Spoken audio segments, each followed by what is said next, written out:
the formal hire has been made. Here is what I'd recommend for that executive who's new to the team. Map your stakeholders with a partner, which should ideally be your CEO, to really understand the lay of the land, who the key players are, who the key customers are, what the goals are. I always encourage execs to view their onboarding for their first 90 days as 50% focused on team artifacts and company artifacts. And for me, that includes things like board decks, meeting minutes from board meetings, executive team agendas, previous year's goals, performance to those previous year's goals, current goals, performance to date to those goals, all the financials, all the org charts you can get your hands on, not just for your team, but for your cross-functional partners teams, to understand how the business connects and where the interdependencies are. So 50% of your time is spent on digital data, digital reports.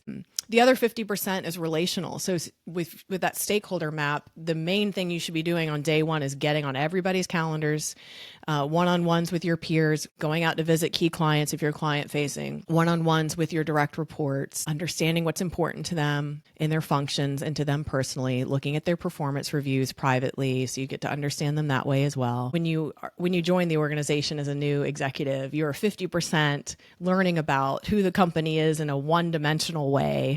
Who are they on paper? How have they performed on paper? People's performance reviews. But the other 50% needs to be heavily focused on the human component and relationship building, because you will get nothing done, as you know, if the relationships aren't there and you don't have a lot of time to get to know folks. It's really in those early days where you're given the grace and the space. So you should seize that and really make sure you're building rapport as fast as possible. And then think about an executive coach and how they help you through that.